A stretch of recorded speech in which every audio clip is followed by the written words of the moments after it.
45% of the people on this planet hate you before you're born.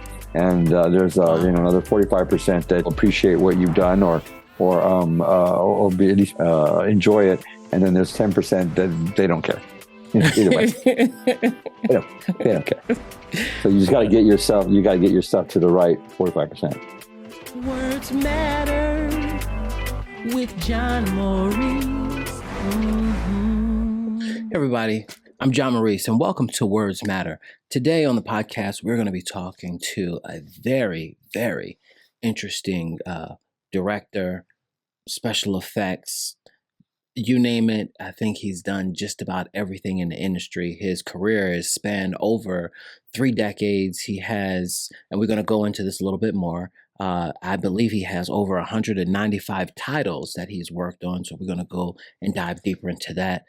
Not only is he a special effects artist, a director, a writer, actor, so much more. Please welcome to Words Matter, Mr. Joe Castro. How are you, sir? John Maurice, thank you so much for having me on the show today. I'm doing great. Thank you so much for that beautiful and heartfelt introduction. I'm very humbled. No, I'm humbled to have you. So, I understand when just royalty is around, we just want to say thank you for your time, because I know time is the new currency, And you doing this show is just such a blessing to me. Well, I'd like to just take a moment and say thank you for all of the work and effort that hosts and entertainers and podcasters like yourself do for the independent film community. You are an integral part of the industry, and you give us a platform to express ourselves. And for that, we are truly grateful. Oh, thank you. Thank you. That's the goal. And this is a perfect marriage. This is why, we need you guys, and you don't need us, but we would love to, push everybody. And it takes nothing for me to shine more light on you guys and to get notoriety, because I feel that in this season, it's enough Hollywood is great, but it's not knocking on anybody's doors. But people who really want this and think about the possibilities of making this happen, talking with people like yourself who's actually been doing this and been in the trenches and making these things possible. We want to, give them an opportunity to be able to hear it, because a lot of times in Hollywood or in interviews, they talk about what happened when they made it or just that project, but nobody talks and goes deeper about how they became who they are and what process, because there's a lot of people that want to do this, but don't know how, and they're stuck and not moving. And everything that I'm doing now is about no more wasted seasons. What can I do to live out the journey of my life and not die with all of the things that I want to do? So let's dive deeper into it. You're a man of action. You've been working a long time. Let's tell the people, how did you do it, and how can someone who has the thought or the belief that they can or hope to be able to step out there and go beyond the fear and make these things happen? You started your career in the early 80s, right? You're from San Antonio, Texas. And I can read this all day, but people don't want to hear me talk. Let's talk with you. How did you get started? Where are you from? I was born and raised in a small town just outside of San Antonio called Helotes, Texas. It's about 25 minutes northwest. Helotes. It's actually very close to San Antonio. It would be considered part of the greater San Antonio area in Bexar County, down there in South Texas. And I was raised on like a giant goat ranch, 55 acres, a big goat ranch. And, wow. So not a lot of special effects artists down there, not a lot of directors down there, this kind of thing. And, I grew up I was born in 1970, and, in the 70s and early 80s, there wasn't a whole bunch happening as far as Hollywood in Helotes, Texas. Yeah. Despise not small beginnings. Look what can happen from a small town. Yeah. So definitely. And interesting enough, just up the road, about I would say about almost a mile and a half from where I lived, I met a young man when I was he was a year younger than me. His name was Kevin Williams. He's still one of my he's one of my very best friends to this day. Oh, Kevin and I met another aspiring special effects artist director. Wow, down the street. In that small town, there was two of you. Wow. There were two of us. Yeah, there were two of us. Okay. And we used to. Our parents were. I was very fortunate how I grew up. My parents could afford a video camera. When I was 12 years old, they bought me the first video camera on the market, and Kevin's parents also got him one. And we would take turns like staying over at each other's houses and making horror movies with our video cameras and making special effects. Oh, that's awesome. Yeah, I got a great childhood, you know. And now you had two shots, you know, two angles with two cameras, you know. Yeah. We would stay up like I'd go over on a Friday night and wouldn't come home until Sunday, and we would. I don't even know if we slept. You know, like you have so much energy. You have so much energy when you're like, you know, in middle school. Like we would sleep on. We would stay up all Friday night and watch horror films on VHS and make a movie on Saturday and crash on Sunday morning. I'm with you. I've had the same dream, but I didn't do the work that you did. So that's amazing. Okay. So then after that, you guys started to make films. When did you realize, I know that you knew that you wanted to do it. When did you realize that you were good at it? I see. That's a good question. You know, I had a very supportive father. My father was like one of my biggest cheerleaders. You know, he from a very, very young age, I exhibited signs of like a natural talent for art. Okay. And my father was always there to acknowledge my art. I mean, you know, just praised me, and it was kind of almost. You would have to be blind to not see it, because, you know, like a 5-year-old would paint. Like I remember, like in kindergarten, we did like finger painting, right? Okay. And I'm the only one that actually painted something that looked like something, you know. Really, at 5? Like, like 5. I made this. I think it was a clown. You know, that I think I probably duplicated it from something I remembered from a birthday party I was at, and my father acknowledged that. So I was at a very early age, but it wasn't until I was. I think I was 15 years old. I won a national special effects makeup contest. Okay. It was a different time. You know, I mean, in the 80s, this was 1985. You know, people read magazines. There was no internet. People still, your phone was on a wall in your house. Yes. You couldn't take it from your house. You had that long cord if you were lucky. Yeah. And you had to sit like at home and wait for a phone call if someone was going to call you at 5 o'clock. It could be anywhere from like 4:45 to 5:15. So you knew you had to take 30 minutes of your time to sit and wait for the phone call. So there was a different time, and I read these horror magazines, horror and science fiction magazines, and one of them was offering a contest. It was like a national special effects makeup contest, and you had to be, but there was an age limit. It was 17 years and younger. So no professionals really could enter the competition. Mm-hmm. And I won that national competition. And that was when I was like, I got like I was 15, 16 years old. So I got like a 2-page spread in our yearbook because of it, our high school yearbook. And then there was it, you know, it was like, oh yeah, Joe Castro, the special effects artist. So yeah, that was when it all kind of really began. Oh, that's awesome. And that had to be major for you to win that out of all the people, you know, and a magazine article that you read and you found the contest there. That's major. Yeah. The contest was actually put on by a magazine that I bought when I was 7 years old. It was called Famous Monsters of Filmland. And the editor of that magazine had a new magazine called Monsterland. And that's where he had the contest. And part of the winning, my prize was they flew me out to Hollywood, and I got to meet like all these people that worked in the industry. Wow! And one of them was Toby. One of them was Joe Dante, who directed The Howling and who directed Gremlins, and at the time he was directing Inner Space. Oh wow, that's major. And I got to meet like Doug Beswick, and Doug Beswick is a man that worked with Rick Baker on some of his earlier movies like Octoman, and then he went on to do the stop motion animation for The Evil Dead 2. And I was literally there in the studio when they were doing the stop motion animation for Evil Dead 2 as a 16-year-old, and it had to be heaven. Yeah, no, it was amazing. You know, it was the golden age of practical effects in the 80s for horror films, and I made a lot of friends, and when I left that trip, I had already made lifelong friends. I didn't know it at the time.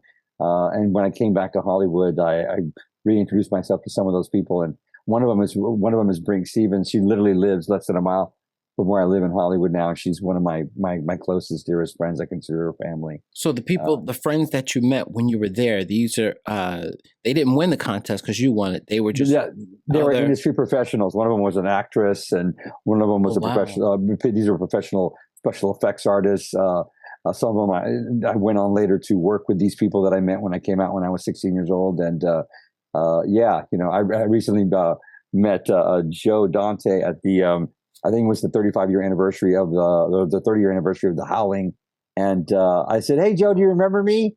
He's like, "I do not remember."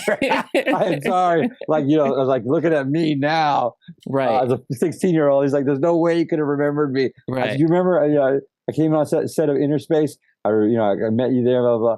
And he's like, "I'm sorry, I do not remember." You can only imagine like the countless people that he's met over the years at conventions and all the fans and fanboys and he's like, he just straight up said, "I'm sorry, I do not remember you."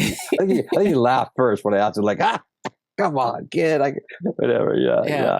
So who went with you on that trip? Did your best friend go or? That would have been good. I because I was a minor, I had to have a parental guardian with me, and I don't have the best relationship with my mom, but my mom did go with me as my brother. Talk about a downer. I'm just going to be, I can be honest, man. I did not want my mom to go with me to Hollywood. The very first time I went to Hollywood. Let me just say, I'm going to tell you a real quick funny story. Okay. This is how my trip went down. I'm an openly gay man. I'm a gay special effects artist, film director. I just got married to my husband. We've been together for 25 years. Oh, congratulations. Got married last year. Yeah, there you go. And it's probably one of the best days of my entire life. But when I came out to Hollywood, I was in the closet, and my mother, of course, I wasn't out to my family in Helotes, Texas, but everybody here in Hollywood knew I was a young gay boy. So, they could tell. It's the energy, it's the vibe. Yeah, they knew, and that's why they were all like surrounding me with love, because they could feel the angst there with my mom. Yeah, and they've been through it, so yeah. And so I was having my picture taken at this house in the middle of West Hollywood with a famous actress for the magazine. And I asked the photographer, it was the photographer's house. I said, "Well, may I use your restroom? Where's the restroom?" And he pointed over here down the hall. So I went into the restroom, and the restroom was, what do you call it? Collage, like collage. Right. They'd cut all these magazine clippings, and they collaged the entire restroom with nude pictures of naked men with hard-ons. So you stayed in the bathroom a long time. What I'm just saying was, I was like, "Oh my gosh, I'd never seen anything like that in my entire life." Oh wow! And so I quietly went back out to the photo shoot, and my mother said, "Oh, where's the bathroom? Let me go use it." Oh no! Total Debbie Down. I was like, "Oh my gosh!" What did she say? Nothing at all. Nothing at all. And during that time too, it was so frowned upon. So it's yeah. Oh, but that was great. And when I left that set, from the house, there was a Brink Stevens, I believe. Ken Hall was there. Ken Hall is a world famous film fabricator. Worked on many movies. Actually worked on the original Ghostbusters. I met Sabin Gray, the editor, one of the editors of the magazines, and the photographer for the magazine who I won the contest with. And I believe there was one other person there. I forget who it was. It might have been Jim Keegan or James Van Heist, who was also the editor of one of the magazines. Okay. There as well. When I left, I was walking away from the house. They all looked at me and they said, "Goodbye, Joey. We'll see you soon." they planted that seed, Yeah, and, that was code for wait until you turn 18. Yeah, exactly. Come back and visit. Come back. We know you'll be back. Yeah, leave your mom at home. This is where you belong. Come back. And I did. I came back, and I met, and some of those very people gave me my very first screen credit. Brink Stevens, who's the woman, the famous actress in the photo shoot, recommended me for my first key position on a movie called Evil Tunes with Fred Olen Ray, and I went on to also work on her with a movie called Teenage Exorcist that she's the star of and co-wrote. I believe she co-wrote with Fred, and so she's my best friend. She lives up the street from here, and I'm really close to Sabin, the photographer. Yeah. So I there was a lot of God shots along the way, but I was one of these young men that that's all I did. I spent all my time reading magazines, and we used to have pen pals where you would literally write a letter and put it in a mail and mail it to somebody, and then they would open it up and they'd read it, and then they'd write it, they'd write back at it, or call you on the phone if they could afford it, and so I spent every waking moment trying to learn how to be a special effects artist, and how to be a filmmaker. And I know a lot of kids these days do that, put a lot of time and effort into it, but that's all I did. And that's, yeah. It seems like that's the key. Everybody that I study or listen to, or just intrigued and want to realize, how do they do it? Because I have dreams and I want to make some things, come to fruition and manifest them. And you hear, it's kind of like a common thing. This is what I want to do. And they focused all their energy on that. And there was no plan B. Was that kind of like, it's like, so how do you do that without fear of what's going to happen, or how can most people on the planet don't like to live in that fear of the unknown, and a lot of them settle for security, and it's very common. And I find a lot of people are unhappy because of that. Right. I've just been one that has never. I've always known the purpose, or I've always known what my purpose was going to be. So I just we just got trudging the road of happy destiny. There's some friends of mine use that terminology, but trudging, moving with purpose. I move with purpose even through the unknown. You know what you're supposed to be doing. So if you just do that, you'll be okay, right? And yes, and I'm doing that as well. It's hard, but it seems like it's just hard. And how do you, especially, I don't know, was it easier back then when you first started versus now? Like, what's the difference with working with people? Because you said that when you went on that trip, you made a lot of friends that you're still friends with today. Yeah. Are people as open today, becoming friends or sharing? Yeah, it's still the same. It's exactly still the same. It's all about the relationships we make with other people. And but also, a lot of young people today, a lot maybe haven't even been through the hardships or the trials that I went through as a young man. So they maybe feel, or this is kind of a hearsay, but maybe they feel like they're deserving of it and don't put as much effort into it. But ultimately, one of the biggest pitfalls I've seen people in the creative field make is that they automatically assume that they are the star, as opposed to, when I'm working with others, and this makes a lot of sense, maybe when people are listening carefully, but maybe not so much if it's just flying by them, that my job is not to be the greatest artist. It's truly to make my boss look cool, is what I say. That's my job. My job is to make my boss look cool. It has nothing to do with me. Right. It's not about me. It's about we. Yeah. And if I make my boss look cool, I get all the prizes anyways. Right. And they want to hire you back again because you make them look good. That's right. That's all it's really about. It has nothing to do with me. It has nothing to do with me. I mean, yes, I use my tools and my skills to do my very best, but it's all about working with my boss.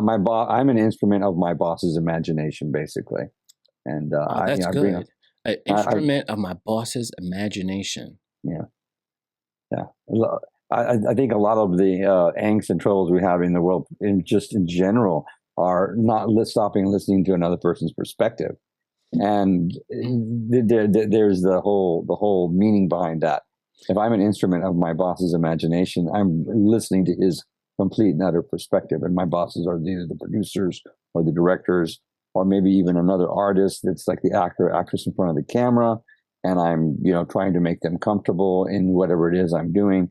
Of course, I have my own sort of creative agenda when I come to set, and I try to accomplish that to the best of my ability, but not at the expense of my boss's adventure. My boss's, right. You want to capture their vision and their dream, because that's what the project is. It's not, unless it's your project, then you capture what you want, but you have to be in the zone. Wow.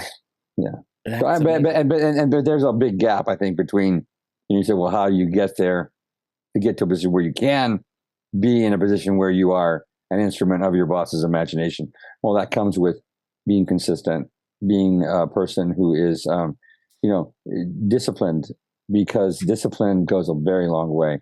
People don't need a giant, spectacular thing. They like consistency, and all that other extra stuff, all the icing and all the, what do they call it? Extra special? No, what do they saw it? Is it extra? A lot of extra? Right. People don't need a lot of extra. They just need consistency. The extra will come with it. There will be opportunity for that. Now, but can you give an example on the consistency? So we hear that a lot, and you understand that you being consistent meaning being consistent, be on time or whatever. But the consistency, the what do you call it? The cardinal character asset about consistency, because being consistent is a character asset, right? So is integrity, which is basically the basis of consistency. Integrity is doing what you say you will, regardless of how your plans have changed to better suit your needs. Right. Because you gave your word, and most people don't do that. I'm exactly that way, and it's always killed me. Yeah. And see, people are prone to change their plans because of something better has come along. And that is not consistent, and it shows, and people take notice of that. And even though you may think you jumped 2 steps ahead, you've actually taken 4 steps backward. Right, because nobody can trust you now. And then the next time it's like, how do you? That's just a very small one, but being consistent, having integrity, and being consistent in the mind of like other filmmakers and producers means that they don't have to worry about you. They can hand you the money that they need, and they know that the job is going to get done because you have integrity and you're consistent. And that really can outweigh any even creativity and talent.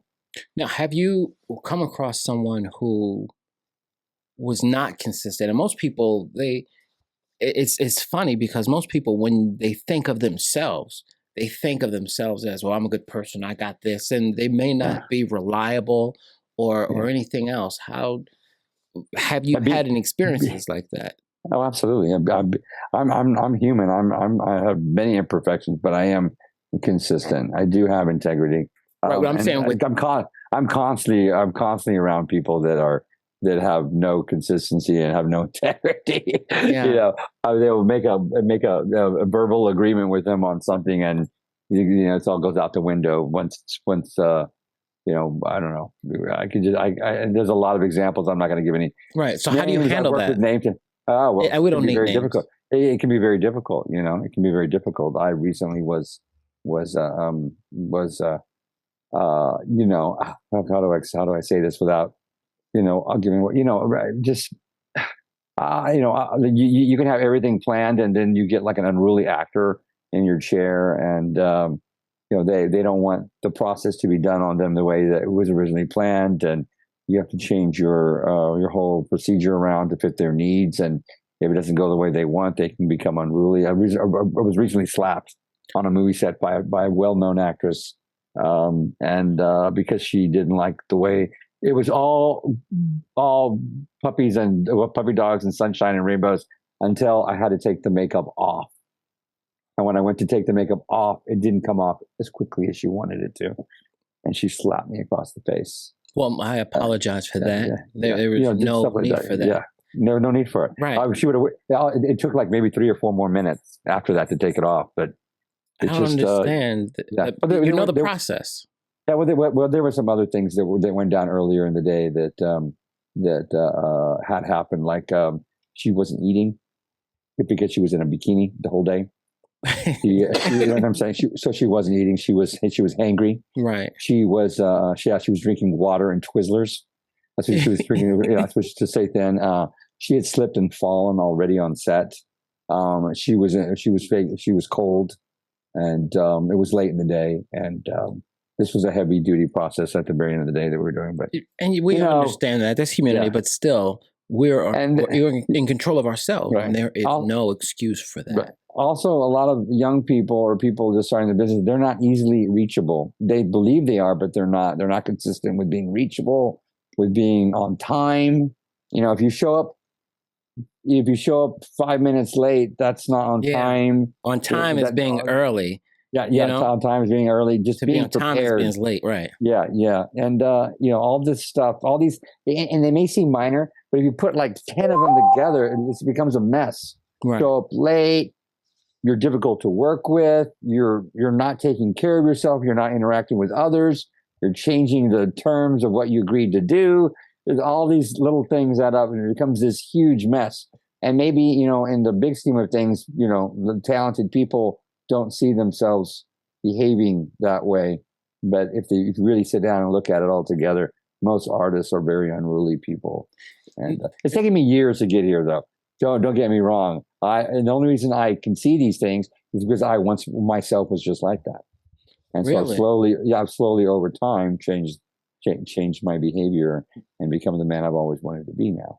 Well, I think that comes with age, and perspective, because the older I get, I've changed a lot. That's why it's called words matter, because what you say has an impact, and it can affect someone, whether it's good or bad. And I just want to put out positive and good energy. But what boggles my mind, I'm just like, being in the industry, this is a dream that you want, and you have the opportunity to be able to do something like that. Why would someone become unruly, or, because this is your dream? It could be taken away at any given moment. Just work on your craft. And most of the times I've experienced that type of behavior is because someone was acting out of fear of not getting something that they want, or possibly losing something that they have. It's very general. It's very basic. It's a very basic human need. Hurt people. And that's just the way it goes down, Wow. So.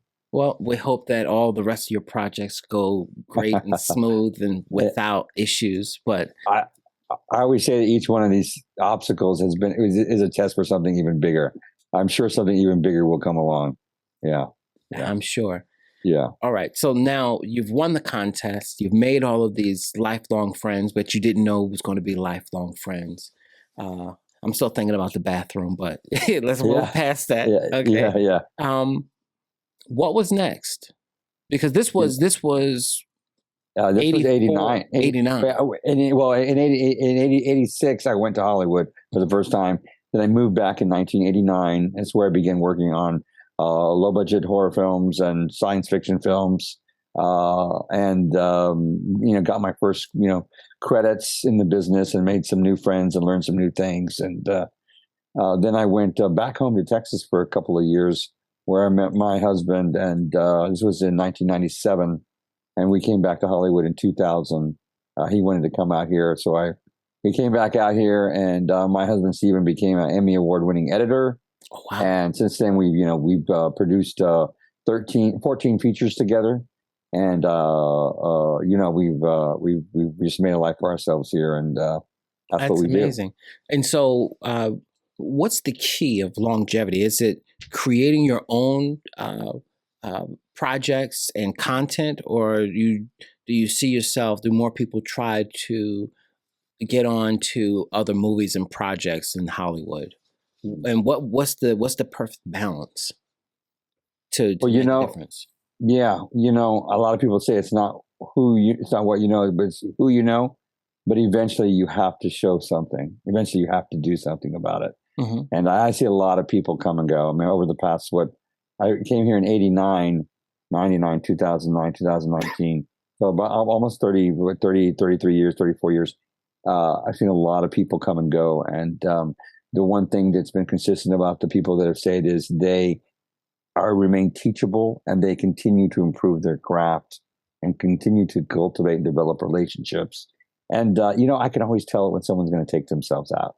They always kind of like, it's the same behavior, becoming, like I said, becoming a kind of what we call a prima donna, being kind of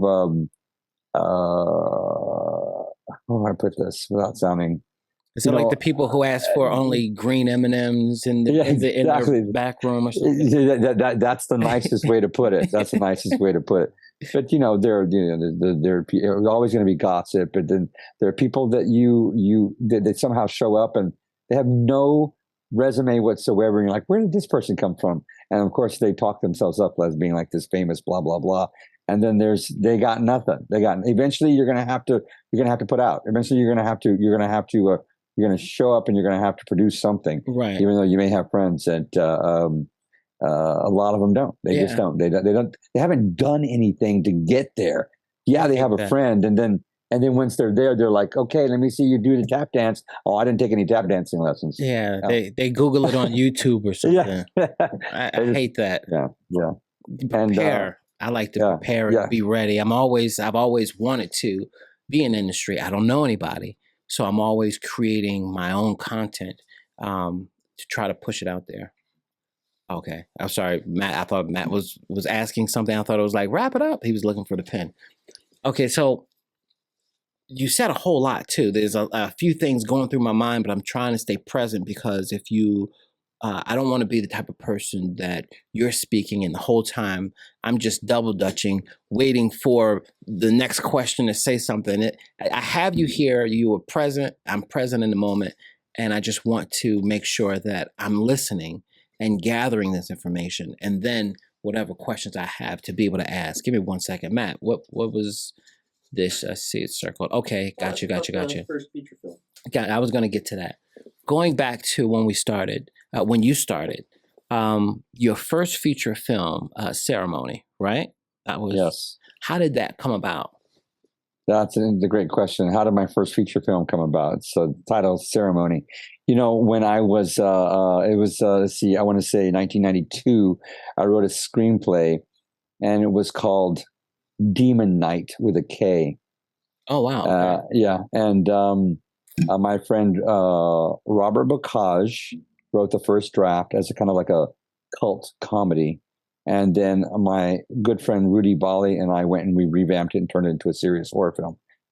And then Rudy decided, because he worked at the Universal Studios theme park, that he would fax the script as an inter-office memorandum to film inter-office memorandum to the film and television department to see if anybody would respond to it. And he faxed the entire screenplay to them, see if anybody would respond with a cover letter. Really? And he got a response back and said, "Thank you for your submission. Unfortunately, at this time, we're working on Jurassic Park 3." And, and then a year and a half later, a movie came out called Tales from the Crypt, Demon Night with a K. Wow. Yeah. So that happens. Your stuff just gets absolutely taken. The only thing Universal did was take the genders of the characters and switch them around. So Billy Zane's character in my film was a female as opposed to a male with a shaved head and the whole bit. In fact, there were so many similarities that I was able to get this big time lawyer over off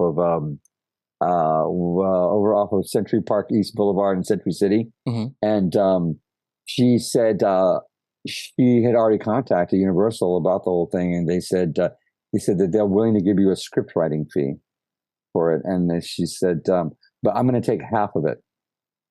The attorney, the attorney said, she said, I'm going to get.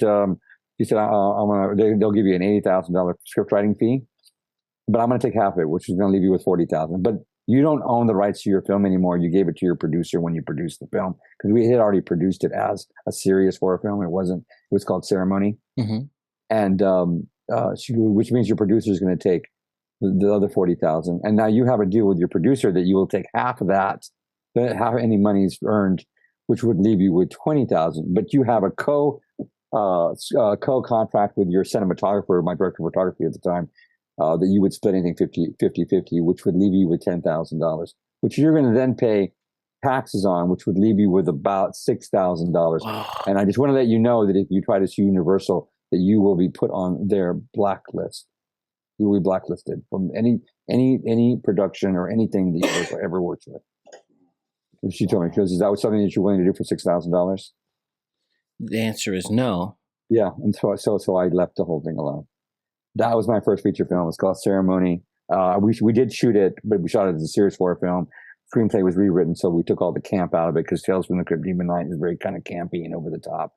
And my film Ceremony came out in 1995, and it did very well. We probably shot the whole movie for like $75,000 and Blockbuster gave my producers 150 grand up front for the film, which was good at the time. You know, it was easy to make money back then. It's not the same way today. You know, but our movie was shot on 35 millimeter Panavision, which is also a different format. And Right. Wow. yeah, it was just a great experience. I was one of the last few micro budget filmmakers that got to shoot something on Panavision before the digital realm came in, and everybody was starting to shoot everything on digital tape and yeah. So editing on.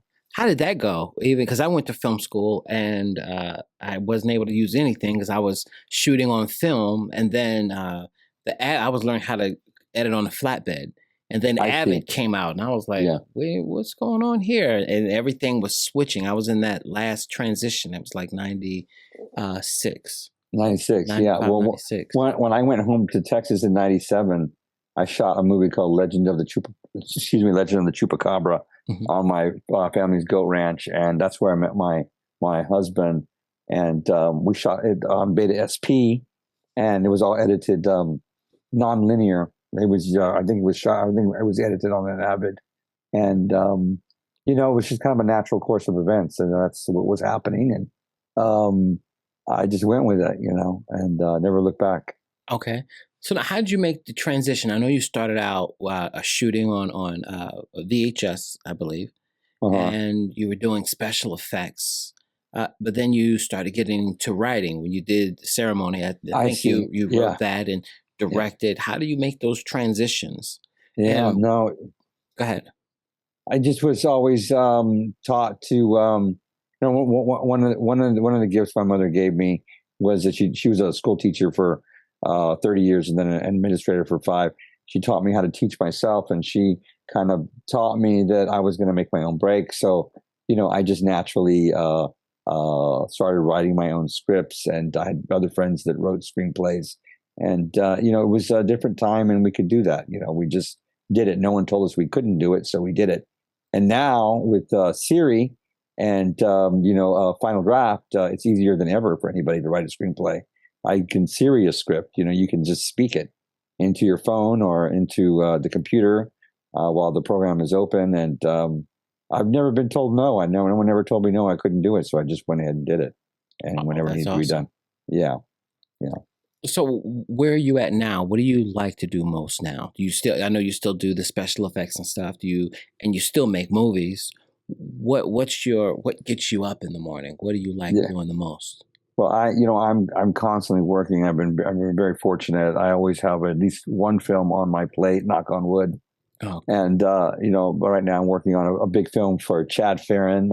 It's called The Old Ones. It's a derivative of an old H.P. Lovecraft tale. It's kind of like sea creatures and this dark kind of like myth of this group of people that belong to the sea. So I'm kind of deep into that right now, and just got off a set in Vegas for a movie called Ruthless, which is produced by Trevor Lane and directed by Matt Freed, who's also a well-known cult film director. And so it kind of jumping around. Everybody keeps me busy. I always have somebody that wants the Joe Castro brand in their film. I kind of have my own style because I'm self-taught. Okay. And which is not preferred by a lot of people. People kind of they just want the Marvel brand or this over here, right? But I have my own certain special kind of brand. Now, what is that? Because I was going to ask you, did you go to school? Were you self-taught? You're self-taught. So what is more your style? Yeah, I think that people come to me when they want it to be brutal. I have this very brutal, bloody, not gross, because the stuff I do is very cinematic. I make my blood very kind of beautiful and cinematic, but very brutal. It's and then hyper realistic. I try to make things look very cinematic, hyper realistic, and shocking. It's just a certain flavor. And I've been told by many people actually that when you look at the work, you're like, oh, that's Joe Castro stuff because of the style. Okay. So now you said that the murder and all of that stuff. I know it's very cinematic, and I love cinematic stuff. So I'm going to have to see a lot of these movies. But you won the the Guinness Book of World Records for the most, the highest body counts in a movie, in a horror movie. In a slasher movie. In a slasher movie. Yeah. How did that come about? When you started it, was that your intention to win the record? How did you know? Tell me about that. Yeah.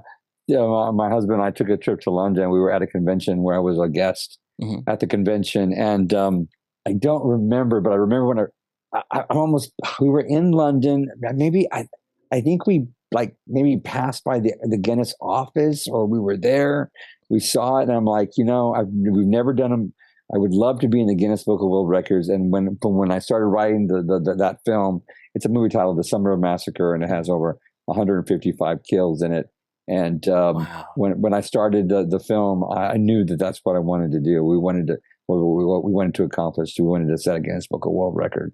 Now, with doing that, how did you go about? It's 100 and how many killed? 55. 155. Are they all different ways? How do you go about doing that? Because I know it's a lot, so many people get killed in horror movies. I want to be in a horror movie, but I want to make it past the first 3 minutes. Yeah. I get killed quick. Yeah. So how did you go about that? Yeah. I went to school to learn computer generated effects. So part of it is CGI work. We shot a lot of it practical. We shot it over a period of a year and a half. And, we just kind of chip away at it, and we were very diligent about what we wanted to do. And there's a lot of specifics and details that it took to get that title. A lot of people probably think, I just make a movie with a bunch of kills. No, that's not the case. There's a lot of other steps that are involved. And it has to make sense. Well, yeah, it has to meet the actual laws and standards that are given to you by the Guinness Book of World Record. That's something else. So it's a little more than just what I consider. Right. Yeah. Now, how did you hear that you actually accomplished what you wanted, and when were you recognized? Yeah, that was I don't remember the exact date. I think it was 2011. I think it may have been 2012. Okay. But there were a lot of people involved. A good friend of ours named Schroeder was also involved. The Guinness Book of World Record people were involved. I have a couple of people here in Hollywood that had to verify what we were doing. Were involved. People that were working professionally in professionals in the industry. I know that my partner Steve and had one of his college professors that were involved in the process. So it was a big deal. Yeah. Okay. Wow. And congratulations on that. Do you know if you still hold the record, or has somebody? We still hold the record. Yeah. That's a lot of slashes. That's a lot of kills. Yeah. That's amazing. So growing up, and you love these special effects. It's so many questions I have, but who was your favorite director, number one? And what was your favorite horror movie growing up? Yeah, that's going to be a difficult question to answer because there's so many of them that influence me. Mm-hmm. I'll give you the top 5, and we can talk about. Okay. David Cronenberg, who's a very well-known director for movies like Scanners and the remake of The Fly back in 1986, and he's done so many films. He made a movie called Rabid that was recently remade as well, but the original is amazing. You have to watch. If you watch the original, it's amazing. Rabid. And Rabid, RABID, like a rabid dog. Okay. And it stars Marilyn Chambers, and it's a very, if you've never seen it, you're in for a big treat. It's about this woman who's in this motorcycle accident, and with her boyfriend, and the closest hospital is just in a field, about a mile away, and they're out in the middle of nowhere, and it's this experimental hospital where they perform procedures for plastic surgery for rich people, and they take her to this hospital. And somehow she gets this weird infection in her because of the accident, where she has this parasite growing in her body, and it comes out through her armpit, and it sticks itself into these people and turns them into rabid people. Oh, so it's kind of almost like a zombie apocalypse. And then she's patient 0, but she doesn't look rabid. She looks normal. That's how she's able to spread the disease everywhere. Right. Like a real Patient Zero would do. And it's a kind of a scary premises. If you ever have a chance to watch it, it's a good watch. I'm gonna have to go and look that up. Rabbit. Yeah, Rabbit. There's this one scene where she goes into this this trucker who's got infected goes into this restaurant because he's rabid, right? Mm-hmm. And he comes into this truck stop and he's like, "Oh, I need to eat," And he grabs some chicken off someone's plate and he starts to eat it like right there when he walks in, and he's like, "Hey, that's my food." And they take off the guy's glasses and he's got this hole in his eye where he was stuck by that parasite. He's like, anyways, it's pretty outrageous. Oh, wow. It's outrageous. You got to see it. I'm going to have to go back and see that.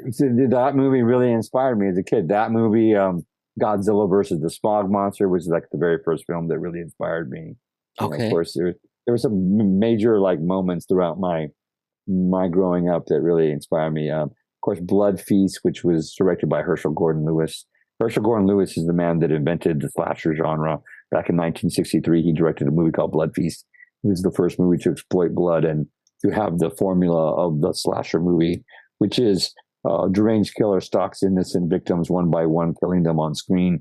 And then at the end of the movie, the killer dies at the hand of the hero or the heroine in an even more gruesome death on screen. Oh, wow. What was the director's name?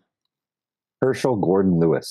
Herschel Gordon Lewis. Okay. Yeah, he's considered the godfather of gore. He's the very first man to direct a slasher movie. Yeah. Wow. Okay. You ask kids these days who was the very first slasher movie, and no one will know what it is. Yeah. So everybody today makes these like watered down, diluted, bad carbon copies of films that were amazing. If you go back to the source material, you're going to find out it was some really good stuff.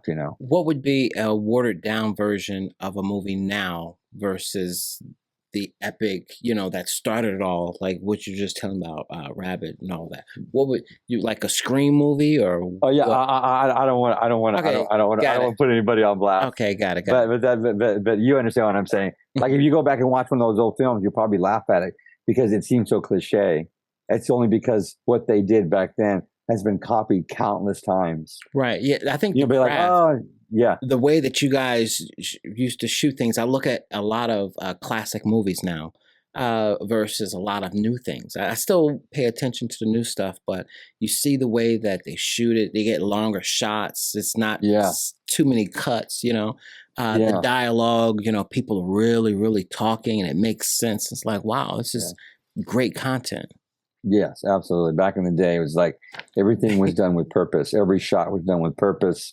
It wasn't like, let's shoot a scene and then kind of put it together after the fact. It was like, this is the shot I need, and they would get it. And it was one and done. You didn't need any more because it spoke for itself. But, things evolve, things change. So now, what's your approach now to making films? Are you still kind of getting this shot? And I know you're more cinematic and cinematography. And what's your process now? And do you think about that versus the new style of filming? Do you think that would influence you to try to do something because you think it might be popular, or you stay in your realm, in your zone, your lane? Yeah, no, I think most great filmmakers still use the same process that was used decades ago with the shot. James Cameron has the shot. That's why you see those directors and they're like, like that, because they want to get the shot. They have this vision of the shot that was important to them enough to write the whole screenplay based on. And, wow. Yeah. And if you just follow the map, you'll get there, yeah. Okay, very cool. Now let's talk about after you did your first film's ceremony, and then you're starting. Well, let's fast forward. You married, you found your husband, you went back home, and then you guys went out and you started doing stuff. What was that process like? And working with your partner? Oh, that's a big question. We moved out to Hollywood, and Steven started working for he fit right in. He started working for network television. He worked on Big Brother and The Amazing Race and Blind Date, and the Nanny 911, I believe, is what it was called, and all those shows, The Apprentice, all those shows, and At the time, I still was working in independent film, and we still had the itch to do our own thing. Network is still network television, and it's amazing. I mean, I'm addicted to Big Brother. I love watching Big Brother, but we still want to do our own personal projects. So, we just find the time to do our own personal stuff. I write screenplays. So now we write screenplays together, and we produce things together.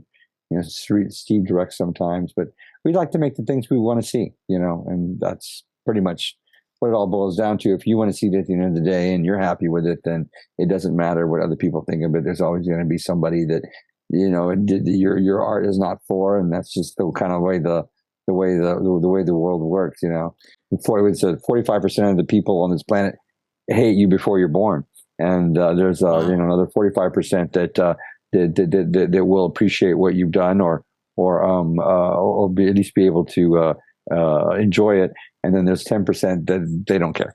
Either way, they don't care. So you just got to get yourself to the right 45%. That's it. Now, when you decide what makes you decide which film? Because I'm sure you have a lot of different things running through your head. You want to do it. How do you pick which one to do first? Well, I have, because I'm, have a husband and we work together. We did something, we mutually decide together what we want to do. That's how we pick, and it's just whatever we think is going to work best and where we're at. But we live for today, right? I mean, we try to plan ahead, but live for today, and just keep moving in the same direction, and you will get there. That's wise, because tomorrow's not promised. So work on and do what you love and what you want to do today, and then when tomorrow comes, you still want to plan and focus on things. But that's very good. Work on what you love today. Wow. Okay. So now after that, after working on all this stuff, have you ever did a project that didn't go the way that you wanted to, or didn't get out there, whether it was distributed or people seeing it or anything like that? Well, that's a good question. I mean, everything is, still to be determined. I mean, movies have life long beyond their original distribution date, but I believe I would like for everything to have gotten a bigger, wider release. But there are countless people making movies all over the world that never even get distribution. Most of the films these days made by independent filmmakers never even get any sort of profit or any sort of return. They used to say that out of what is it? What was it? I think 90% of all movies that are written in screenplay form never even get produced. 90. Wow. 90% of all screenplays that are written never even get produced. And of those that get produced, only 8% actually get completed. And of those 8% that are completed, only 2% actually get distributed. Wow. So a lot of people have a lot of projects just at home, and they're doing it. Never finish it. They never finish it, or they write it, but it never gets produced, or they start shooting it, but it never gets finished, or they finish it, but they never sell it. They never sell it. Yeah. So what's the magic key for you? Because you've done a lot of things and you're constantly putting it out there and working. What's the formula? What have you done to stay not only busy but productive, and actually just working and getting these things out of there? Well, there's a couple of things I do. One is I make a film. When I make a film, I complete it, and we distribute it in a way that allows us to, either have enough confidence or to return a profit, or to continue curating an audience that wants to see more work. And then two, I am involved with films that get released, and get made. I choose my projects wisely, and I make sure that they are completed. And sorry about that. Quiet. And then I choose projects, wisely, and the projects I work on get released, and I produce work that people want to see. That's what I do. I listen, and I make sure that what I'm producing is something that will guarantee a new audience, an audience in the future. You're only as good as your last project, and so you better make sure it's good. You know. Okay. Very well. Very well said. I like that. Uh, if you had your younger self in front of you right now, Oh, yeah. and he wants to, he wants Yeah. to get into the business and do all of this, what information would you give your younger self? That's a great question. Yeah. Well, I would say keep going because everything's going to be amazing. Keep going. And then of course I would give myself the heads up to stay away from certain people that I've come across for sure, certain people, places and things. Okay. And, I would have said to myself, you said certain people, places or things. Yeah. What kind of things? Because we're not talking about people, but is there a place, is it like don't party too much and stay focused at home? Or yeah, I would say start getting serious now, like right now. Okay. Don't wait. Like when I was 21, I thought I had time. Should have done it then. Yeah. I would. As serious as I am now, if I would have done it when I was 21, I don't know that we would be having this interview right now. Right. Experience is the great teacher. Yeah. I got so many opportunities between the time I was 20 and I was 30 that were just completely ruined. Did you ruin them, or how were they ruined? I ruined them. I totally ruined them. I blew them off. I didn't take it serious. I totally ruined them because I was young. I was inexperienced, and I was a bit of a know-it-all. I had talent, but I didn't use it wisely, and I ruined a lot of opportunities during that time.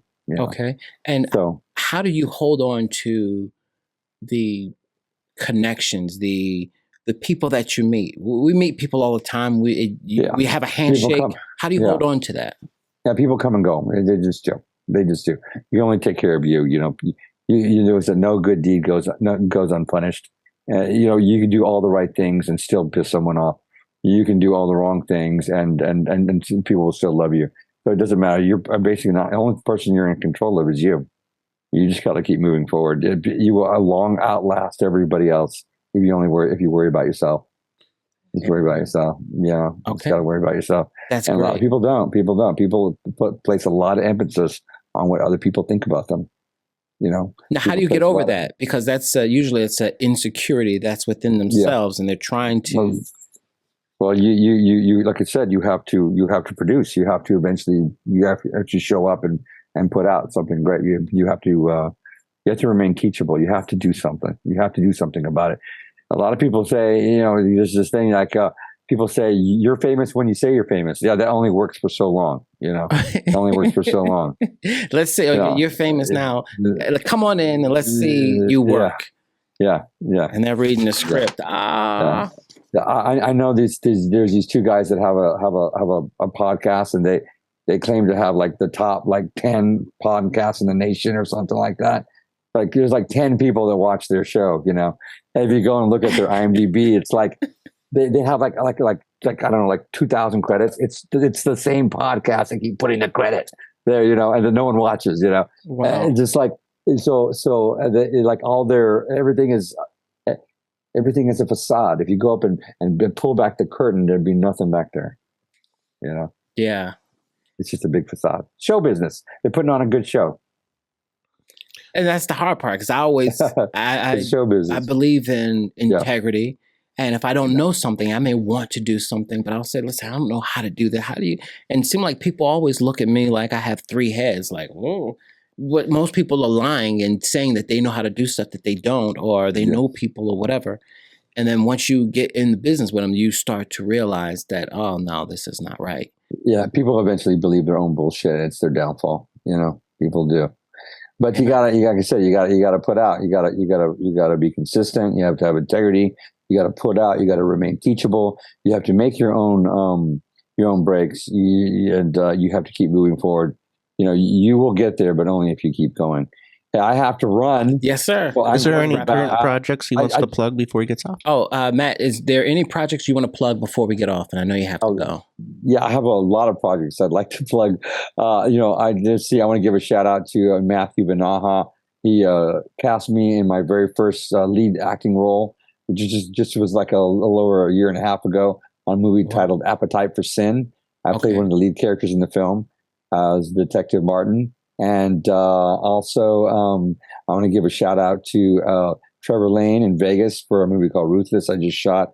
And of course, the super talented director, Chad Farron. You should Google some of his films. Okay. We're getting ready to shoot the deep ones, but we just wrapped up another movie called Scalper, which is the sequel to a movie that I was on with him 2 years ago called Nightcaller, which is already a cult film. And of course, he has another movie coming out this year called Pig Killer, which stars Jake Busey and Katie Patel, and a really, really good film. But ultimately, hey, if you want to make a movie and you want to hit me up, give me a call, give me a shout out. You can find me on Instagram at Joe_Castro_director, or send me a message on Facebook. I'm there almost every day, which is facebook.com/Joe.Castro. Okay. And then lastly, I want to say, if you want to see my portfolio or my work, and you can see all my credits at JoeCastroFX.com.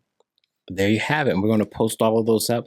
Thank you so much for your time. I hope I didn't John Maurice. leave you not enough time to do what you need to do. Thank you. Enjoy it. Awesome. Have a great rest of your day. Thank you so much. Absolutely. And Matt, thank you so much for the opportunity. And I appreciate you taking the time to push me up a little earlier. Y'all have a beautiful rest of your day. You do call or text anytime. Thank you. And give the best to your husband. Take care. Thank you so much. All right. Bye-bye. Bye-bye. Well, everybody, we have just wrapped up. I had a great time interviewing Joe Castro. He gave so much knowledge, and check it out. Look at all of the social media things that he's talked about, the Facebook, the Instagram, and you never know. You may have an opportunity to work with greatness. I'm John Maurice. This is Word Matter, and we'll see you next time. Love always. Peace. Words Matter with John Maurice.